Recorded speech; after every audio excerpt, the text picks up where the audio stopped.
The world around us is hostile to the Word of God and to biblical values, but we are called to be salt and light, to stand for truth in a decaying culture.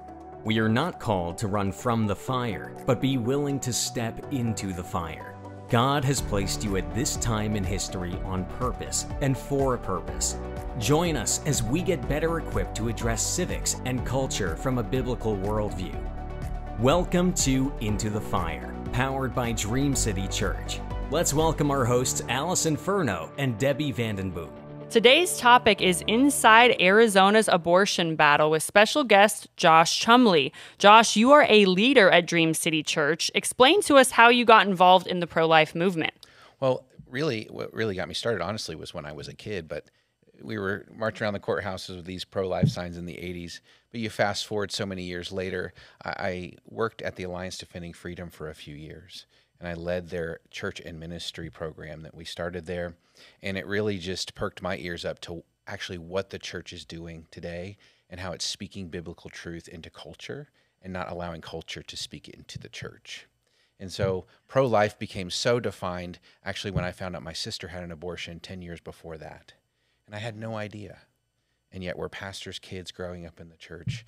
And so once that happened, I said, well, I've got to get even more involved. And that's where I worked at Choices full-time for almost 3 years. And it's one of the local pregnancy centers here in the state, the largest, actually, with over 10,000 babies that have been saved since 1983. Wow, that's amazing. So let's kind of dive right into this about what's going on in Arizona. And Debi, I want to start with you. Can you do a quick overview of Roe v. Wade? Yeah, so it was a court case that was decided back in 1973 and in January, and it basically made abortion legal for any reason. It was that with a sister case that happened at the same time. So states over the years were able to add state laws that made it, backed some of that stuff down, where they had parental consent, things like that were going on. So a couple years ago, we had a case that challenged Roe. It was never, even people who agreed with it always said that it was a really badly decided case. It didn't have any kind of firm foundation. And so a couple of years ago, it was overturned by the Supreme Court with a challenge with a 15-week ban out of Mississippi, that they challenged the ruling of Roe v. Wade, and the Supreme Court decided that Roe would go away. So then it got put back to the states. So all of the state laws that were now in question, or state laws that were passing all kinds of different things from personhood, 6 week, 15 weeks, all these different laws. So all of those really were thrust into the spotlight at that point, Arizona being one of those states. Wow, that's so interesting. So, okay, let's get a little bit specific with Arizona now. What is the backstory of the court battle over Arizona's pro-life laws? Josh, what's your... Well, I think it's important to note, 73 is when it hit the Supreme Court, but there were cases that led up to that point.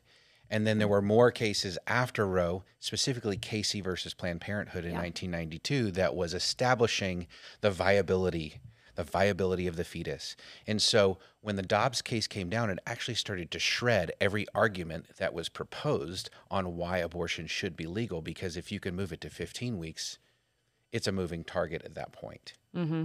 Does that make sense? Yes. Yeah. And Dobbs was the case that overturned Roe, just in case anybody isn't aware of that. Correct. Too. But yeah, Correct. So then viability is really a moving target. It always has been, but that really thrust. Let's talk about what viability means in this setting. So, like, really dive into that. What does that mean? So, well, it's a moving target, because how are you going to know what's a viable fetus or not? And it's the type of definition that is very dangerous and puts it into the person. It could be the doctor that is either pro-abortion or not, to say that the fetus is viable to be saved or not. Regardless, it's a life. Right. Yeah. And so 15 weeks or not, that's a person. One of the doctors that I would recommend everyone go check out is, he runs prolifedoc.org. And he always says, every patient is a person, no matter how small. I think that's really important as we lean into all of these court cases, because viability, how are you assessing that? Right. If we think about that, this was pushing it back out into the states. That's what that Dobbs case did when we disbanded Roe or did away, or however you want to frame it. Any lawyer listening to this can be like, he's botching all of that. But regardless, it was pushing it back out into the states.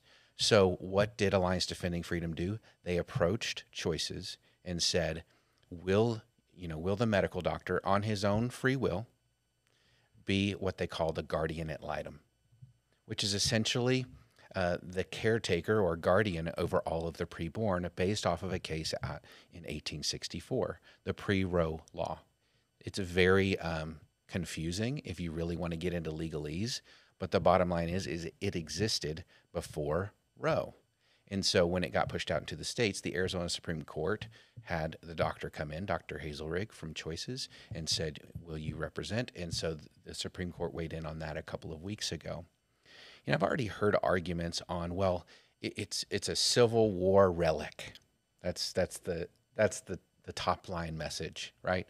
Well, what would we call the 13th Amendment? Because that was in 1865. Right. That abolished slavery. So if we're going to start to focus in on, well, that's old ways of thinking and, this is modern times, then what was the 13th Amendment? Right.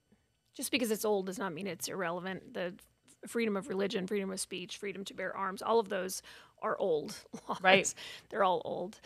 And so to tag on to what Josh was just saying too, so we had, what brought the case to the court was that before the Dobbs decision, when this 15-week abortion ban in Mississippi was at question, that was what the suit was about that went to the Supreme Court. Arizona had passed a 15-week ban, and I have talked about this before, just myself in conversations with people, but that 15-week ban was smart at the time, in my opinion, because we didn't know if Roe was going to be overturned when that decision came down over the Mississippi law. We didn't know if they were going to completely get rid of Roe or if they were going to just uphold it 15 weeks, that 15 weeks was allowable. So Arizona had passed a 15-week ban. In the language of that ban, it said that it didn't overrule the other law. So if the intent was that if Roe was overturned, that original law that we had before Roe v. Wade came down, before 1973, that one would take precedence. But the abortion proponents had filed a lawsuit saying, well, those two laws conflict. So the newer one should be the one that takes precedence, the 15-week law. And so really it was very technical, the case that just was decided. It was deciding whether or not the newer law should be the one that goes into effect rather than the older law, even though the language, so it was pretty straightforward. The Supreme Court ruled in the right way that law should have been upheld, the older law, because the newer law specifically said that it didn't overrule the older one. Right. And it's fascinating. There's two things you guys are kind of talking about here that people are saying these old laws should not be, this is too old of a law to be, we need to have newer laws. Mm-hmm. And we're also talking about, when I'm thinking about this, I'm thinking of a philosophical argument that is time an indication of validity? Right. And so this, in school, we talked about this all the time. It was like, is a 3-year-old less valuable than an 8-year-old because an 8-year-old has a more developed brain? And of course, everyone's going to say, well, no, they're just younger. They're just a kid. So they have to grow up. Right. And so, okay, let's use that same way of thinking in everything. In order for a belief to be consistent, you have to apply it to everything in your life. Right. And so it's interesting how I feel like this is very, these people pick and choose what they want to apply that message to. So let's talk about we have a lot of political figures that play into this. And Debi, you kind of started to touch on this a little bit, that, there is political strategy to how you implement laws, when you implement them, and in the verbiage that's within the actual laws, right? That's a huge difference. And the intent, right, is what is the intent of the law?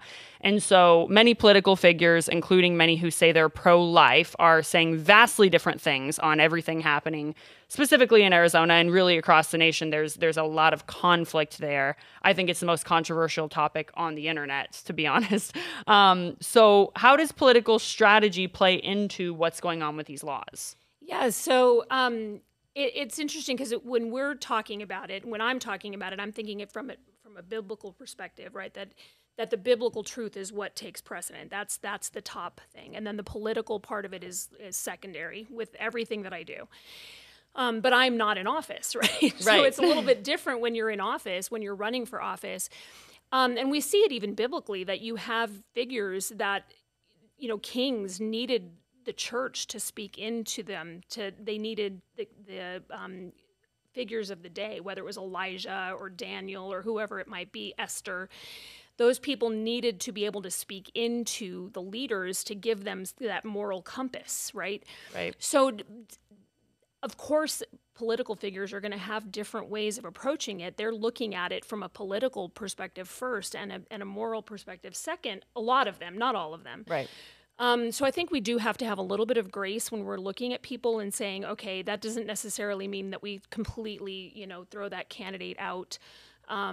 Because there's a lot of fear. There's a lot from them too, right? In their own campaigns, they're trying to figure out what their donors are saying and what different people are saying and how they approach it and how they sound. And it's really difficult to tackle if your primary focus is political rather than spiritual. I don't know if that makes sense or not, but what do you think, Josh? Yeah, I agree. It's hard to see what some candidates are choosing to speak out on, and it appears to be a flip-flop, right? Which I think over the course of political history, we can see that is a trend. Yeah, for sure. But I do think it does take us as believers and as the church to be wise as serpents and innocent as doves. And if we're not in prayer about what's happening downtown Phoenix to what's happening in Washington, D.C., that is the first call to action, that the Lord intervene. Yeah. We need to press in. It's really easy just to get upset. Right. It's really easy to do tirades on X or any social media platform. But I think it takes a lot more guts to pray and press in and gather with people to discover what the word actually says. Right. And not just take a political spirit and apply it to biblical truth. Right. I think that's really good, yeah. And I do think, too, we also have to look at the fact that culture has shifted so far from biblical. We've talked about this before on this show about, the leading exports in America are things like pornography and abortion, and you have so much drug use is accepted and pornography is accepted, and all of these things that are not in line with the Bible. And so your average person in America is not really on that train, right? They're not thinking that way. Even if they are believers or they've accepted Jesus, they may not fully have that biblical worldview, which is why it becomes really important that the church is speaking on those things and that believers are speaking on them so that we are speaking truth into that. Because if your average voter doesn't understand that, then you are kind of playing this game of, okay, who's going to vote for this and who's going to vote for that, and do we want to risk having people that are completely extreme on abortion in office versus someone who's flip-flopping or wishy-washy? And I don't have a good answer for that. In every case, it's a little different, but it is something that's really challenging to look at, and it's a lot more complicated. Sure, and if you think about, there's reckoning back to Cyrus in the Bible, Yeah. and how God can use anybody. Right. And we see how President Trump navigated his presidency and what's going on with him today. But here's what a lot of people don't understand about what President Trump did. Regardless if I agree with all how he approaches communication and morality, is that he appointed over 220 judges across the country that do align with biblical truth. I'm not going to say on the whole, but again, conservative values, which aligns with biblical truth and life. And that's really where you've got to push into to see what the impact of that type of figure in the political world, much like the governor, much like the attorney general. Right. Because we see the impact that that's having on the state of Arizona now. Yeah. With different policies or consumer alerts that, Yes. like the attorney general Chris Mays just put out against pregnancy centers. I'm sure Mark spoke about that last podcast, right? We talked about that last week. So anyway, you can see the impact of how we vote. But again, we need to get back to praying and then pushing in to the vote. I totally agree. So I have a question on this.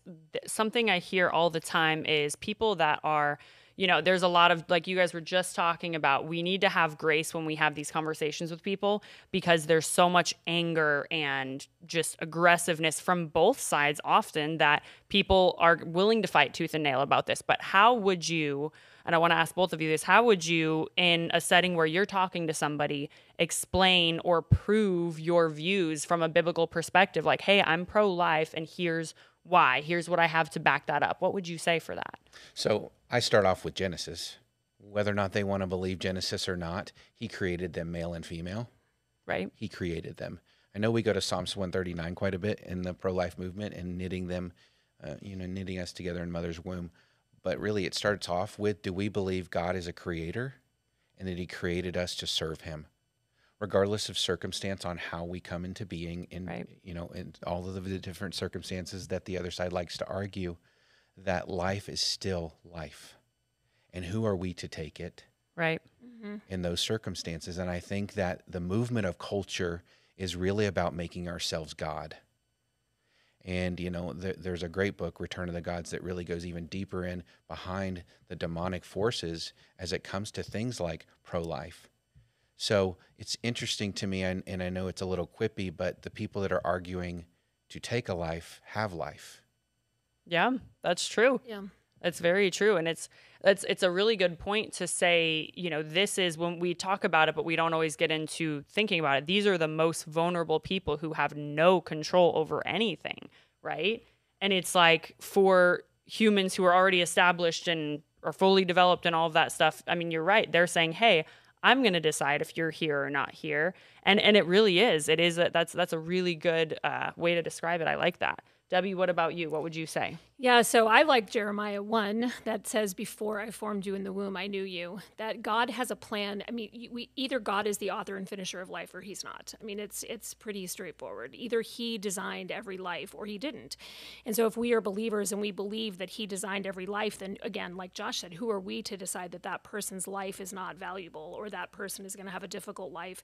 There are plenty of people who, I mean, even when one of the things that I talk about too is that there are plenty of people who are born into money, into privilege, that end up overdosing on drugs and have a miserable existence. And there are other people who are born into poverty, one of 13 children, or whatever the situation is, that end up being amazing human beings and succeed and do a lot for the country. Who are we to know? We don't know what that person's life is going to end up being. God knows. We don't know. Right. And their value has nothing to do with, like Josh said, it doesn't, the value of each individual person doesn't have anything to do with the circumstances of their conception or the life that they're born into. They have value because they have inherent value that we can't put a qualification on simply because they are made in the image of God. Right.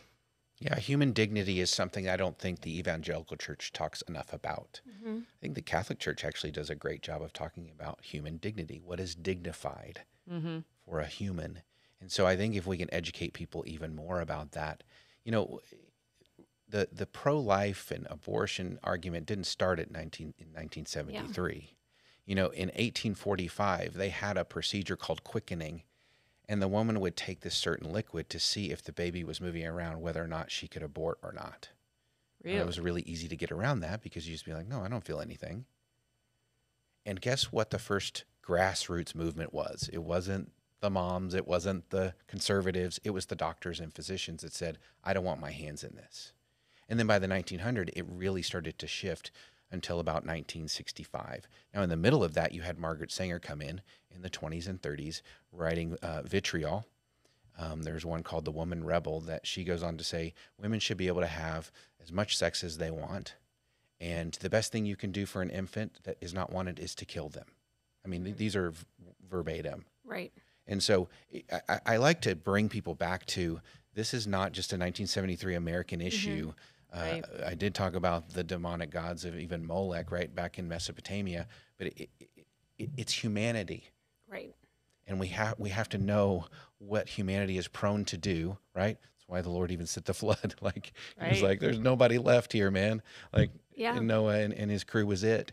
And so before we get too high and mighty on our American laws, I just want to reckon us back to what humanity needs is to know that they have a loving Father and a Savior that went to the cross for them. And that, to me, is the best pro-life story you can give someone. Yeah. And it's interesting because a couple days ago, my daughter sent me some kind of an article, and she's like, why are people so obsessed with abortion? Why do they want to be able to have the right to dismember children in the womb, was literally what she said. And I said, it's the same reason why they put shrines to Asherah up in the temple, why they had their children pass through the fire, why they built formed a golden calf in the wilderness after they escaped Egypt.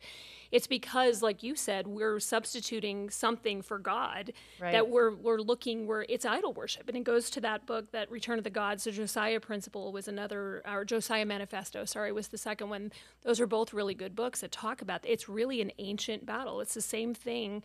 It just is taking a different form. It's that worship of self, worship of sex, worship of yourself, really yourself, and making yourself God rather than God.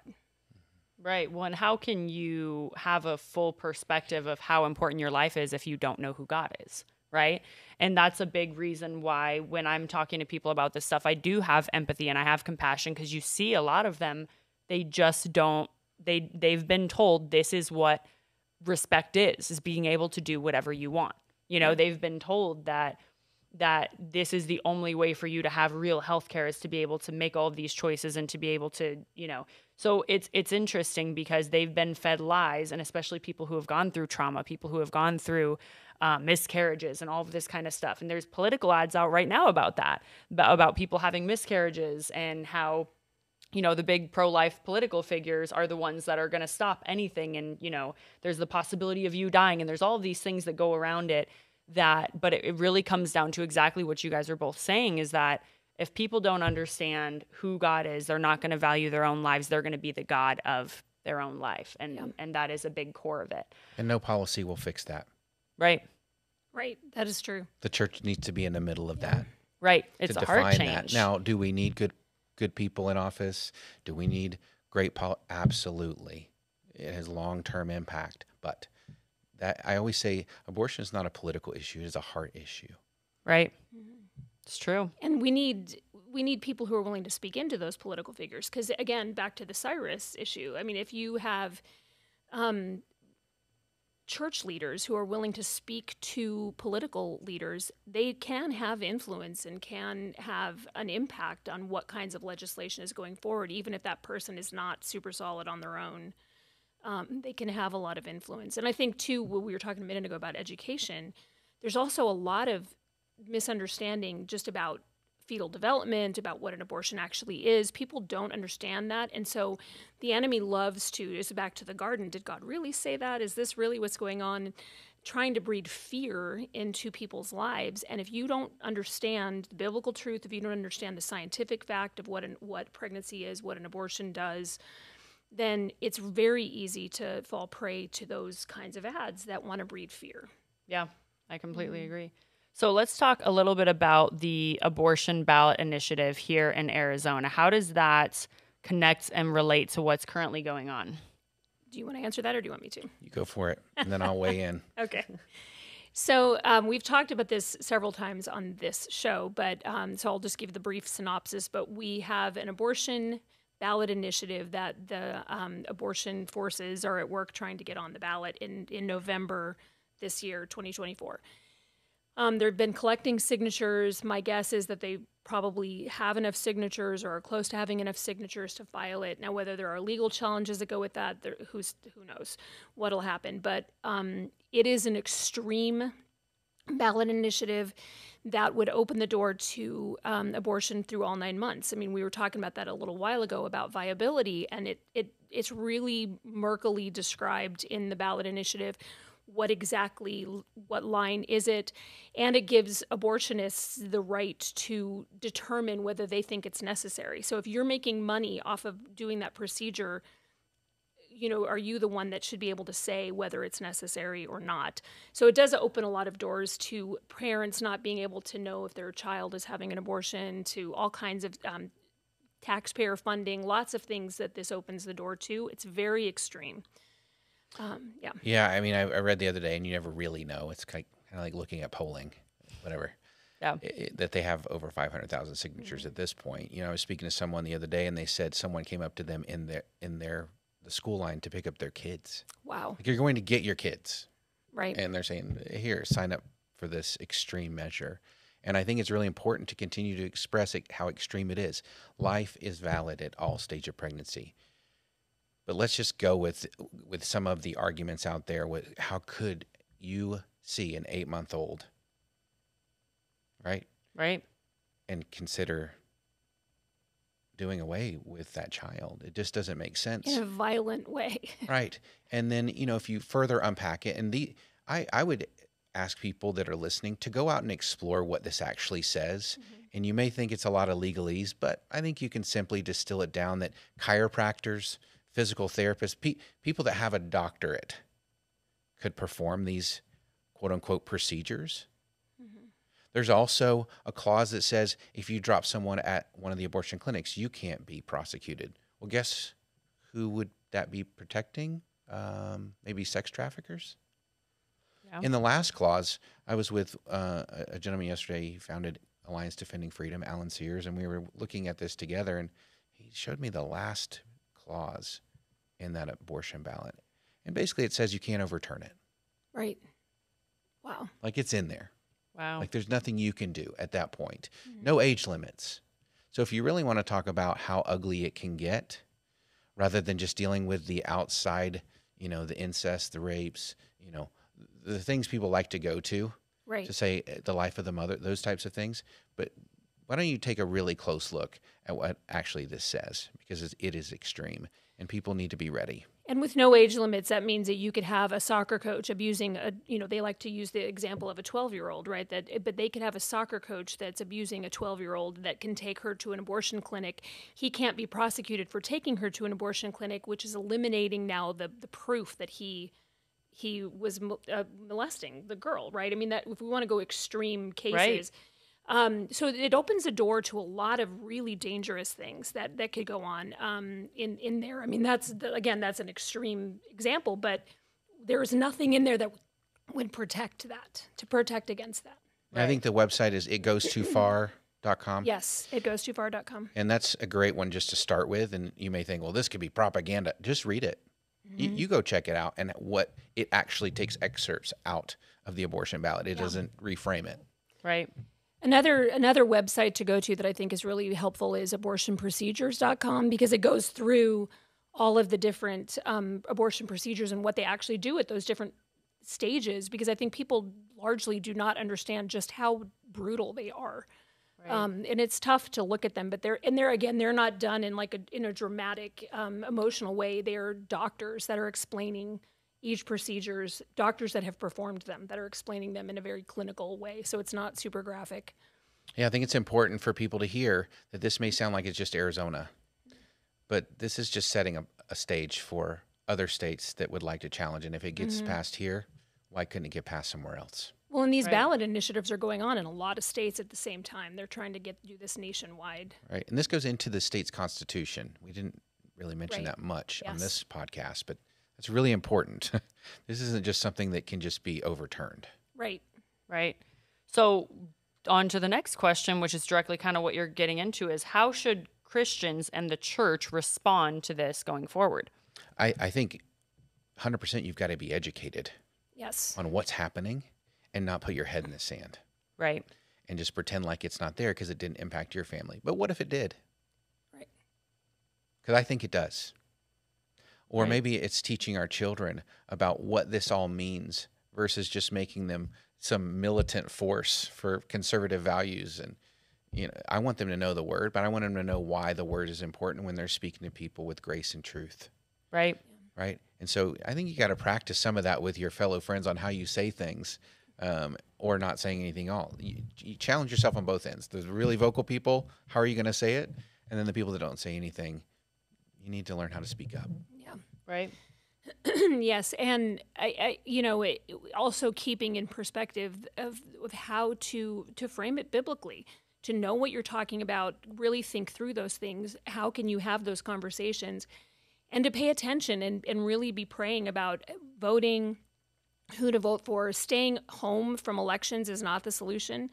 Even if you're angry with somebody for saying something that you don't like, that's not a good solution, because when we abdicate power, that's why we have some of the things that we have. That's right. That's why the school boards are such a mess. That's why abortion is so extreme across the country, and the beliefs on that are extreme, is because Christians have been staying out of the game. They've been staying home, not voting, not speaking up. So we do need to start speaking up, and it's not just throw in the towel and cut somebody off because they're not doing everything that you want. Nobody's going to ever do anything exactly the same as you would, and these are not biblical figures. They're not pastors, right? These are politicians. Right. We have to understand and not expect them, not treat them like they're gods, right? Because I feel like that's a lot of times what they treat political figures, elected officials, as if they're gods with a lowercase g. And then they get so upset when things happen to them or that they say things. These are human beings that are flawed, right? And they need the church, they need the body of Christ to step up and be an influence in those arenas and speak truth with love and grace. Yeah, he says to occupy until I come. Mm-hmm. Right. And so we can't just be sitting back waiting for the rapture to occur. Right. And I just want to say one last thing, because I know we're going to wrap this up here, but if you are, because I always like to say this when we talk about abortion, but if you are listening and you're pregnant and you need help, reach out to your local pregnancy center. They have lots of resources available wherever you are that you can get information about help. They also have post-abortion Bible studies, because if you have had an abortion, God loves you. There is nothing there. It is not irredeemable.